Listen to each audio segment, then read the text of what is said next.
Hello everyone, मेरा नाम है नीतीश कुमार पांडे और आज हम लोग इकोनॉमिक्स की न्यू चैप्टर स्टार्ट करेंगे जिसका नाम है बैंकिंग। इस चैप्टर को हम लोग 4 पार्ट से पढ़ेंगे, मतलब कि 4 क्लासेस में पढ़ेंगे। लेकिन इस चैप्टर को स्टार्ट करने से पहले मैं आपको एक इंफॉर्मेशन देना चाहता हूं, या मैं ऐसा बोल सकता हूं कि मैं आपको रिक्वेस्ट करता हूं कि आप इस चैनल को सब्सक्राइब कीजिए और वीडियो को लाइक और कमेंट करें। और आप इस चैनल पे दूसरे सब्जेक्ट्स के प्लेलिस्ट को भी देख सकते हैं जो कि यूपीएससी सिलेबस के अकॉर्डिंगली डिजाइन किए गए हैं। ये सारे वीडियोस पेड कोर्सेज के पार्ट हैं, लेकिन आपका रिस्पांस अगर अच्छा रहा तो यूट्यूब पे आपको मिल जाएंगे, वो भी फ्री ऑफ कॉस्ट। जो भी सीरियस एस्पिरेंट्स है वो वाइस सर को कांटेक्ट कर सकते हैं ऑन व्हाट्सएप 7200681675 टेस्ट सीरीज और फाउंडेशनल वीडियोस के लिए।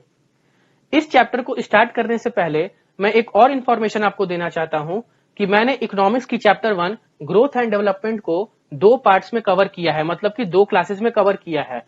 तो आप उन दोनों क्लासेस को भी देख सकते हैं, क्योंकि हम लोग इकोनॉमिक्स के सिलेबस के अकॉर्डिंगली सारे वीडियोस को यहाँ पर बना रहे हैं। तो आप लोग अगर सीरीज में देखेंगे तो आप लोग आसानी से सब कुछ कनेक्ट कर पाएंगे।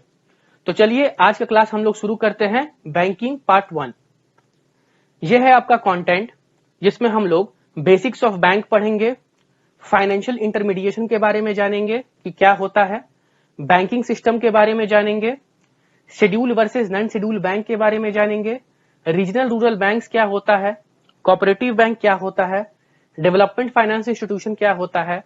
और आज के क्लास में मैंने एक नया कंटेंट रेडी किया है जिसको हम लोग बोलेंगे टॉपिक ऑफ द डे। मतलब कि हम लोग क्या करेंगे, हर एक टॉपिक को उठाएंगे और यहाँ पे उसके कंटेंट को समझाएंगे, क्योंकि हम लोग का मेंस भी करीब आ रहा है जो कि जनवरी में है, तो उसके लिए यहाँ पे वो बहुत ही हेल्पफुल होगा। तो पहला टॉपिक है डिफिनेशन ऑफ अ बैंक। जैसा कि हम लोग जानते हैं, बैंक एक फाइनेंशियल इंस्टीट्यूशन होता है जो कि आपका डिपॉजिट और लेंडिंग फंक्शन को परफॉर्म करता है। वेरी इंपॉर्टेंट कीवर्ड, डिपॉजिट और लेंडिंग फंक्शन को ये परफॉर्म करता है। इसका मतलब क्या होता है? मतलब कि सपोज कर लीजिए कि हम एक कस्टमर हैं, मेरे पास कुछ पैसे हैं, हम क्या करेंगे, उन पैसों को बैंक में जाके डिपॉजिट कर देंगे। तो इससे क्या होगा, हम लोग को 2 फायदा होगा। सबसे पहला कि एक तो पहले हम लोग का पैसा जो है, जो हम लोग जाके सेव किए हैं, जाके डिपॉजिट किए हैं, वो हम लोग का सेव हो गया और वो थेफ्ट और रॉबरी से भी बचेगा। और दूसरा, जो भी पैसा हम लोगों ने बैंक में डिपॉजिट किया है उस पे हम लोग को कुछ इंटरेस्ट भी मिलेगा, जिसको हम लोग डिपॉजिट रेट बोलते हैं। ये सब कीवर्ड्स को ध्यान दीजिएगा, क्योंकि अभी हम लोग इसके बारे में थोड़ा थोड़ा जानेंगे, इसका क्या सिग्निफिकेंस है। दूसरा है कि बैंक को जो भी पैसा मिला कस्टमर से in the form of deposit, वो क्या करेंगे, उन पैसों को वो लोगों को दे देंगे जिनको पैसों की जरूरत है, कुछ इंटरेस्ट रेट पे। मतलब कि बैंक क्या करेगा, सपोज करिए कि पर्सन ए को कुछ पैसे दे दिया, तो अगर सपोज पर्सन ए को अगर वो कुछ पैसे दिया है तो उस पर कुछ इंटरेस्ट भी चार्ज करेगा। तो जो भी इंटरेस्ट बैंक चार्ज करता है उसको हम लोग बोलते हैं लेंडिंग रेट। अब देखिए, तो इससे हम लोग को क्या पता चला कि हम लोग हो गए कस्टमर, मतलब कि डिपॉजिटर। हम लोग जाके पैसा को डिपॉजिट करेंगे, कहां पर जाके डिपॉजिट करेंगे, बैंक को डिपॉजिट करेंगे। उसके बाद क्या होगा, बैंक उन्हीं पैसों को उन लोगों को दे देगा जिनको जरूरत है, कुछ इंटरेस्ट रेट पे। तो इसका मतलब क्या हो गया, बैंक एक इंटरमीडिएटरी की तरह काम कर रहा है यहाँ पे।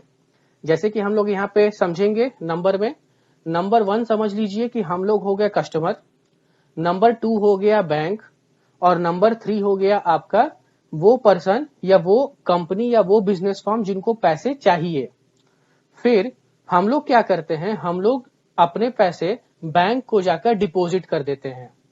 फिर बैंक क्या करता है, उन्हीं पैसों को जो हम लोगों ने डिपॉजिट किया है उसको नंबर 3 को दे देते हैं। मतलब कि वो लोग जिनको पैसों की जरूरत होती है एट सम इंटरेस्ट, और वो इंटरेस्ट जो होता है वो ज्यादा होता है as comparison to deposit rate, ताकि बैंक को भी कुछ इंटरेस्ट मिले, कुछ पैसे प्रॉफिट मिले। तो इसको अगर हम लोग आसान भाषा में बोले तो डिपॉजिट रेट और लेंडिंग रेट का जो डिफरेंस होता है उसको हम लोग नेट इंटरेस्ट स्प्रेड बोलते हैं। और नेट इंटरेस्ट स्प्रेड जो होता है वही बैंक को इनकम दिलाता है।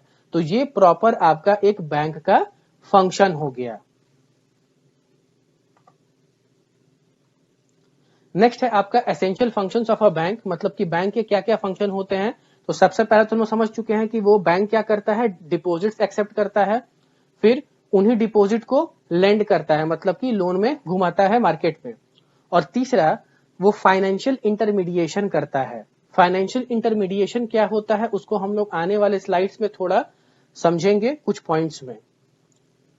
और 3 फंक्शन परफॉर्म करता है, इजी पेमेंट और विड्रॉवल फंक्शन परफॉर्म करता है।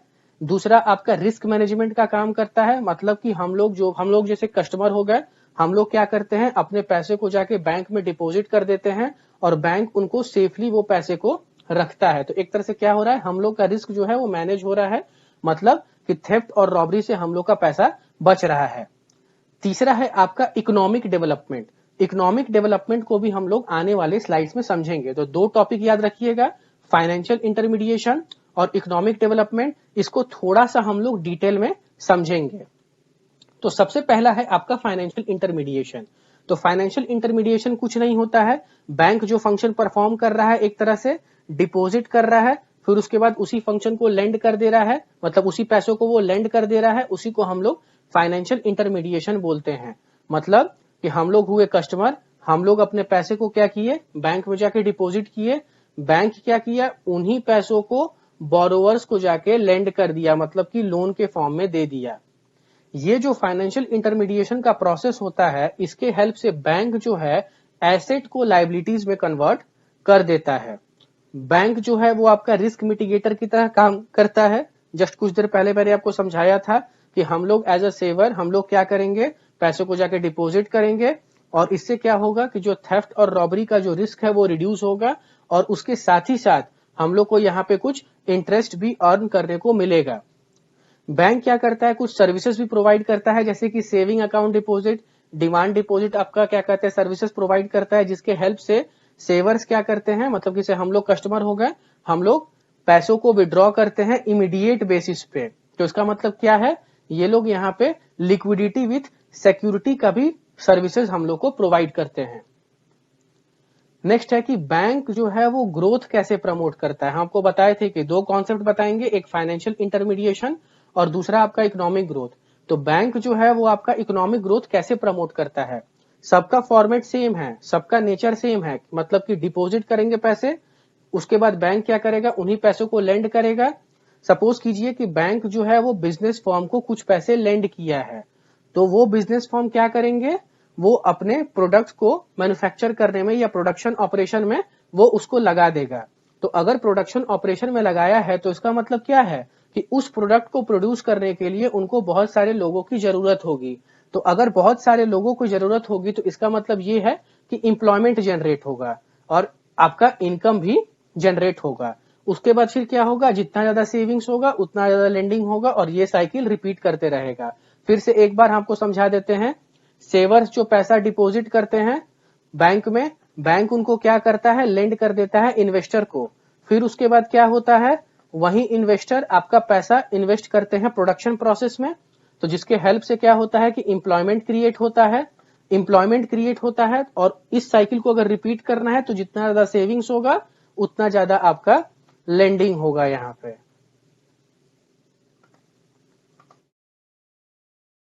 नेक्स्ट है आपका एक बेसिक क्वेश्चन है। ये क्वेश्चन यहाँ पे देने का बस केवल एक ही कारण है कि आपको यहाँ पे प्रेसिडेंसी बैंक जो था उसका कॉन्सेप्ट को यहाँ पे समझाया जाएगा। तो क्वेश्चन ऐसा है कि what is the chronological order in which the presidency banks were set up in India. तो ऑप्शन आपके 4 दिए हुए हैं, आप लोग 5 सेकेंड लीजिए और इसको सॉल्व करने का कोशिश कीजिए।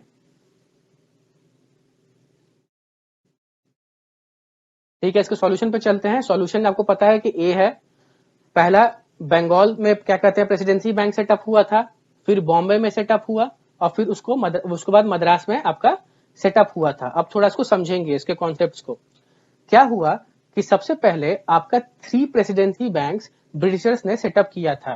पहला था आपका बैंक ऑफ बंगाल जो कि 1806 में था, फिर उसके बाद बैंक ऑफ बॉम्बे आया 1840 में, बैंक ऑफ मद्रास आया 1843 में। उसके बाद इंपीरियल बैंक ऑफ इंडिया का कॉन्सेप्ट आया है। इंपीरियल बैंक ऑफ इंडिया का कॉन्सेप्ट क्या था कि जो भी 3 प्रेसिडेंसी बैंक हम लोग के ऊपर में जो दिए हुए हैं, 3 प्रेसिडेंसी बैंक थे, इन तीनों प्रेसिडेंसी बैंक को मर्ज कर दिया गया और उसके बाद इंपेरियल बैंक ऑफ इंडिया को लाया गया 1921 में। फिर क्या हुआ, इसी इंपेरियल बैंक ऑफ इंडिया को रीनेम कर दिया गया state bank of India in 1955। तो थोड़ा क्रोनोलॉजी को समझिएगा। सबसे पहले आपका 3 प्रेसिडेंसी बैंक्स आए, सबसे पहला आपका यहाँ पे 3 प्रेसिडेंसी बैंक्स आए, उसके बाद फिर आपका इंपेरियल बैंक ऑफ इंडिया आया। Imperial bank of India 3 presidency banks को एमलगेट करके आए, उसके बाद यही इंपेरियल बैंक ऑफ इंडिया को रीनेम कर दिया गया स्टेट बैंक ऑफ इंडिया में। नेक्स्ट टॉपिक है आपका बैंकिंग सिस्टम। अब बैंकिंग सिस्टम को थोड़ा समझेंगे। सबसे पहला होता है सेंट्रल बैंक। हम लोग जानते हैं हमारे भारत का सेंट्रल बैंक है रिजर्व बैंक ऑफ इंडिया। उसके अंदर 3 बैंक आते हैं, scheduled bank, non scheduled bank और स्पेशलाइज्ड बैंक। शेड्यूल्ड बैंक और नॉन शेड्यूल्ड बैंक को हम लोग आने वाले स्लाइड में थोड़ा समझेंगे।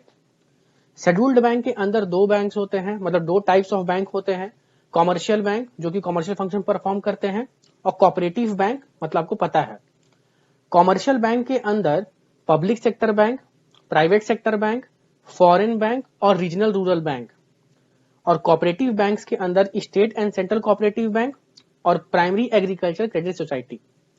नॉन शेड्यूल्ड बैंक्स वो बैंक्स होते हैं जिनका पेड अप कैपिटल 5 लाख से कम होता है। स्पेशलाइज्ड बैंक्स में भी कुछ बैंक्स का यहाँ पे नाम दिया हुआ है, जैसे कि डेवलपमेंट बैंक हो गया, एक्सिम बैंक हो गया। यहाँ पे जितने भी बैंक्स दिए हुए हैं, जो भी इंपॉर्टेंट बैंक्स हैं, उनके बारे में मैंने आने वाले स्लाइड्स में कुछ कुछ पॉइंट्स लिखे हैं। उससे पहले हम लोग जान ले कि शेड्यूल्ड बैंक और नॉन शेड्यूल्ड बैंक में क्या डिफरेंस होता है। तो इसको हम लोग यहाँ पे 5 पैरामीटर से समझेंगे। सबसे पहला पैरामीटर आपका यहाँ पे है second schedule of the RBI act 1934।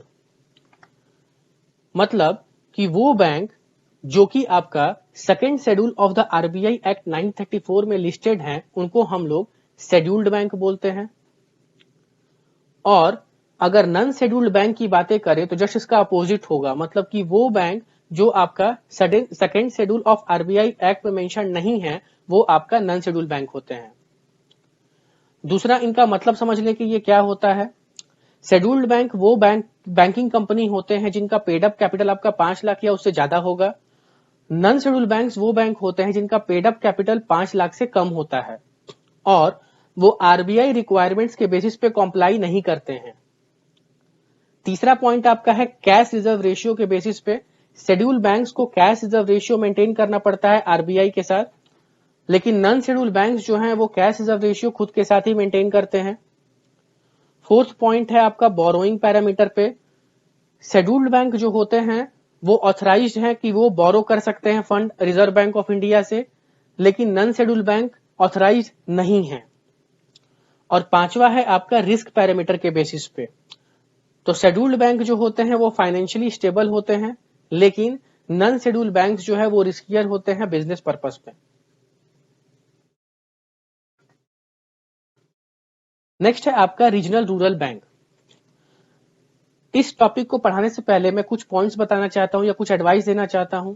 यहाँ पे जो भी पॉइंट्स मेंशन्ड हैं, प्लीज उसको अच्छे से समझिएगा और अच्छे से उसको याद कीजिएगा, क्योंकि प्रीलिम्स में क्या होता है, कुछ कुछ पॉइंट्स को मेंशन किया जाता है और उसके हेल्प से हम लोग क्या करते हैं, एलिमिनेट करते हैं, और एलिमिनेशन से हम लोग का आंसर आसानी से आ जाता है। तो रीजनल रूरल बैंक जो होता है वो आपका शेड्यूल्ड कॉमर्शियल बैंक होता है। वो जो टेबल मैंने पहले स्लाइड में दिया था, सॉरी मतलब कि इस टॉपिक को स्टार्ट करने से पहले जो दिया था उसमें मेंशन था कि रीजनल रूरल बैंक जो है वो आपका शेड्यूल्ड कॉमर्शियल बैंक होता है। ये बेसिकली आपका रूरल एरिया को सर्व करने के लिए क्रिएट किया गया है। उसके बाद जब हमारी प्राइम मिनिस्टर इंदिरा गांधी जी जब थी, तो उस समय में नरसिम्हन कमेटी बैठाया गया था। उस कमेटी ने रिकमेंड किया था रीजनल रूरल बैंक्स को सेटअप करने के लिए। पहला आपका regional rural bank Prathama bank है, इसको याद कीजिएगा क्योंकि स्टैटिक में क्वेश्चन पूछा जा सकता है।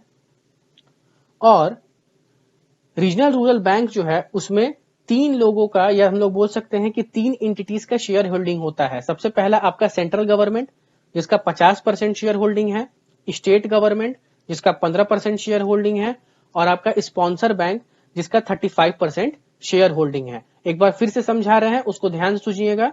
रीजनल रूरल बैंक जो होता है वो आपका शेड्यूल्ड कॉमर्शियल बैंक होता है, वेरी इंपॉर्टेंट, ये एक शेड्यूल्ड कॉमर्शियल बैंक है।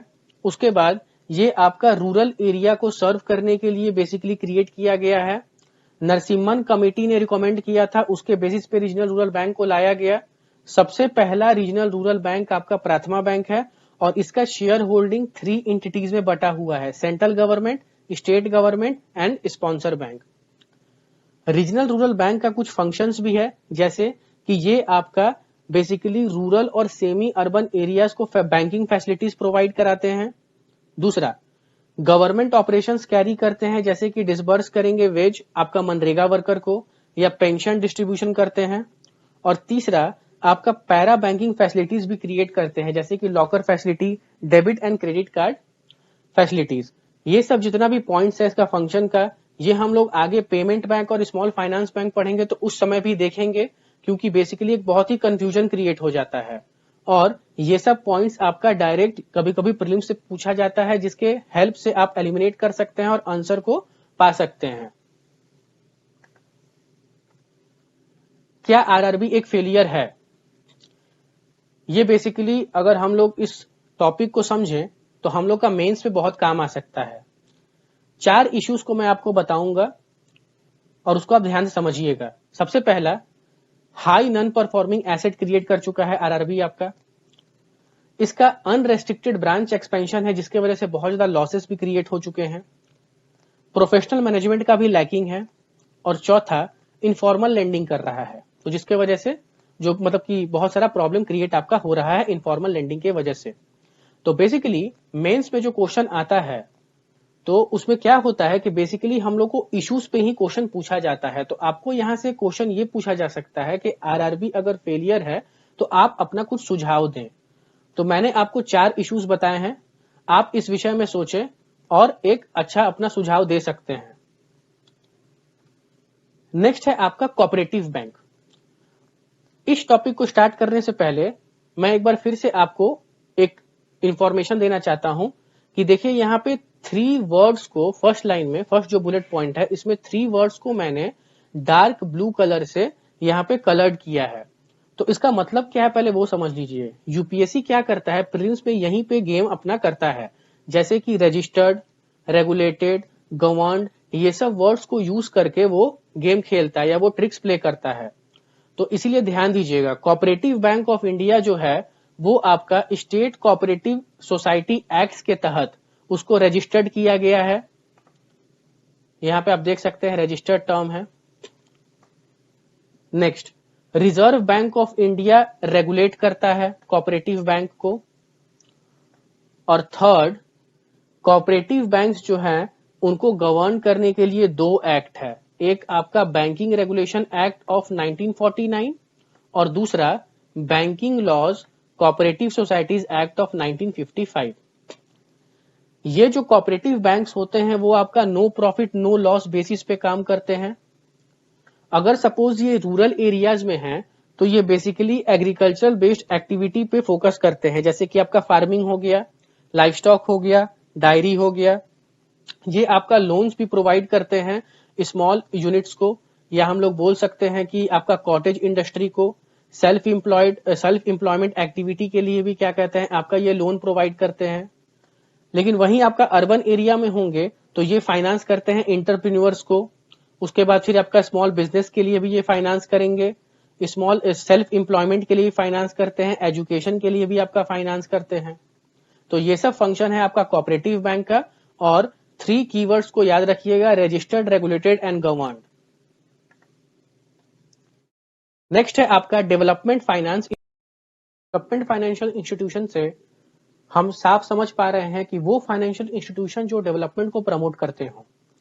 तो इसका मतलब ये है कि ये इंडस्ट्रीज को प्रमोट करेंगे, ये आपका लॉन्ग और मीडियम टर्म क्रेडिट प्रोवाइड करते हैं। याद रखिएगा यहाँ पे शॉर्ट टर्म क्रेडिट ये नहीं प्रोवाइड करते हैं, ये लॉन्ग और मीडियम टर्म क्रेडिट प्रोवाइड करते हैं।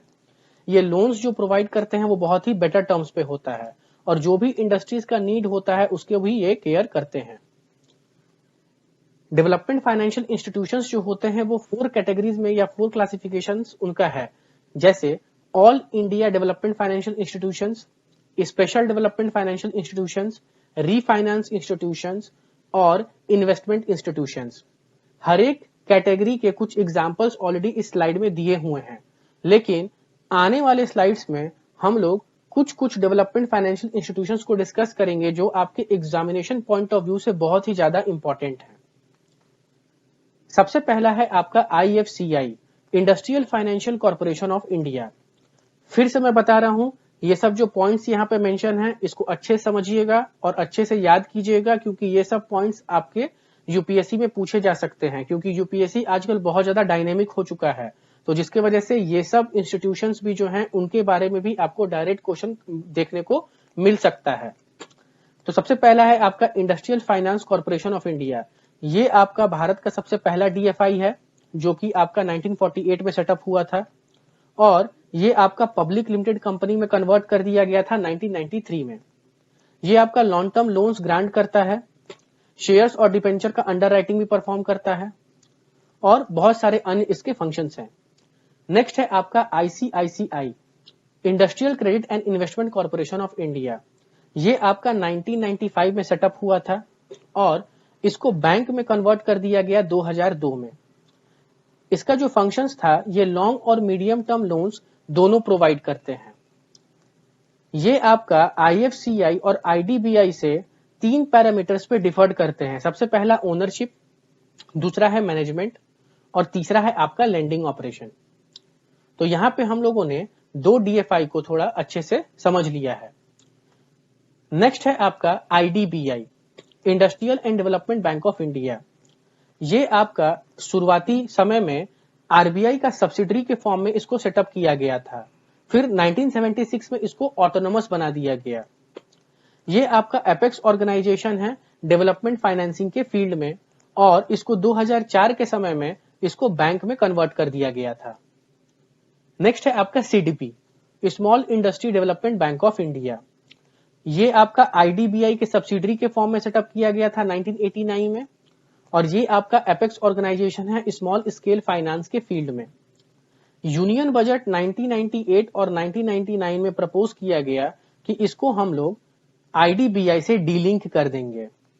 इसका की फंक्शंस क्या है कि ये आपका असिस्टेंस प्रोवाइड करता है स्मॉल स्केल यूनिट्स को और इनिशिएट करता है स्टेप ताकि आपका टेक्नोलॉजिकल अपग्रेडेशन हो पाए। नेक्स्ट है आपका UTI, unit trust of India. 1963 में ये सेटअप हुआ था, पार्लियामेंट में एक्ट पास किया था UTI एक्ट।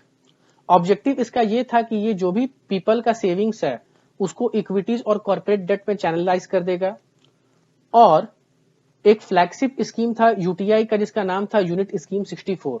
तो ये एक क्वेश्चन में आ सकता है कि यूनिट स्कीम 64 किस ऑर्गेनाइजेशन या किस इंस्टीट्यूशन का फ्लैगशिप स्कीम है, तो याद रखिएगा यूनिट ट्रस्ट ऑफ इंडिया का है ये। नेक्स्ट है आपका life insurance corporation of India, जिसको हम लोग LIC बोलते हैं।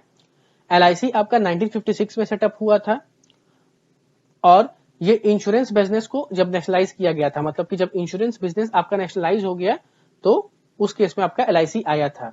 ऑब्जेक्टिव इसका क्या था कि असिस्टेंस प्रोवाइड करना है लोन्स के टर्म्स में, subscription of shares and debentures और बहुत सारे अन्य इसके फंक्शन हैं। ये है आपका लास्ट टॉपिक, मतलब कि टॉपिक ऑफ द डे, जो कि मैंने आपको बताया था कि ये न्यूली इंट्रोड्यूस्ड कंटेंट है आपके क्या कहते हैं क्लासेस में। तो आज का टॉपिक ऑफ द डे है नेशनल इंफ्रास्ट्रक्चर पाइपलाइन। ये बहुत ही इंपॉर्टेंट टॉपिक है। बजट स्पीच जब फाइनेंस मिनिस्टर ने प्रेजेंट किया था 2019 और 2020 में, तो उन्होंने इंफ्रास्ट्रक्चर प्रोजेक्ट के लिए ₹100 लाख करोड़ का आउटले पास किया था नेक्स्ट 5 ईयर के लिए।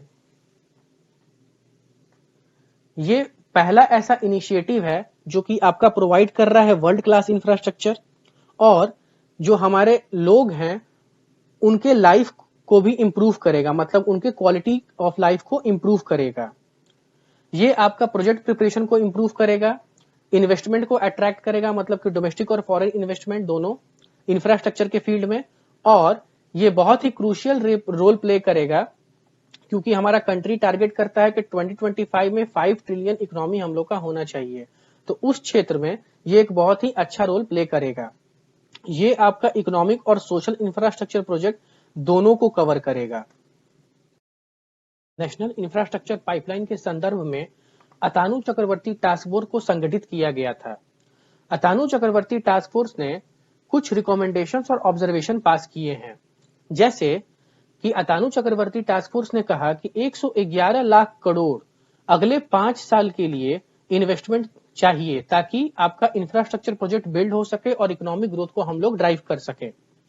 नेक्स्ट था कि एनर्जी, रोड, रेलवे और अर्बन प्रोजेक्ट्स जो होंगे वो आपका bulk of the project account करेंगे, मतलब कि अराउंड आपका 70% ऑफ द प्रोजेक्ट जो होगा वो आपका एनर्जी, रोड, रेलवे और अर्बन प्रोजेक्ट में हम लोग को करना चाहिए। सेंटर का जो कंट्रीब्यूशन होगा वो 39% होगा और स्टेट का जो कंट्रीब्यूशन होगा वो 40% होगा ताकि इस प्रोजेक्ट को इंप्लीमेंट किया जाए। और प्राइवेट सेक्टर का जो कंट्रीब्यूशन है वो 21% है। नेक्स्ट है आपका मोनेटाइजेशन ऑफ इंफ्रास्ट्रक्चर एसेट। इसको हम लोग एक एग्जांपल से समझेंगे। सपोज कीजिए कि आपके पास एक लैंड है, तो वो लैंड आपका पैसा अभी जनरेट नहीं कर रहा है, लेकिन अगर उस लैंड को अगर हम लोग रेंट पे दे दें तो इसका मतलब क्या है कि जो एसेट हम लोग के पास था उसके हेल्प से अब हम लोग पैसा कमा सकते हैं। तो इसका मतलब ये है कि हम लोग अपने एसेट को मोनेटाइज कर रहे हैं। लास्ट है आपका setting up of development finance institution. तो डेवलपमेंट फाइनेंस इंस्टीट्यूशन के बारे में हम लोग पहले ही पढ़ चुके हैं कि वो फाइनेंशियल इंस्टीट्यूशन जो आपका डेवलपमेंट को प्रमोट करते हैं। तो अतानु चक्रवर्ती टास्क फोर्स ने नेशनल इंफ्रास्ट्रक्चर पाइपलाइन के संदर्भ में कुछ रिकमेंडेशंस दिए थे। तो कुछ इंपॉर्टेंट रिकमेंडेशन मैंने इस स्लाइड में मेंशन कर दिया है और ये सब पॉइंट्स आप अपने मेंस के आंसर राइटिंग में भी पुट कर सकते हैं। तो क्या होगा, आपको एक्स्ट्रा पॉइंट मिलने की चांसेस रहेंगी। Thank you for watching this video. आशा करता हूं कि आप लोग को ये वीडियो बहुत ही अच्छा लगा होगा और पहले की जो भी वीडियोस मैंने बनाई हैं growth and development part 1, part 2, please उसको भी देखें। लाइक और सब्सक्राइब करें, सभी वीडियो को सब्सक्राइब करें इस चैनल को। Thank you.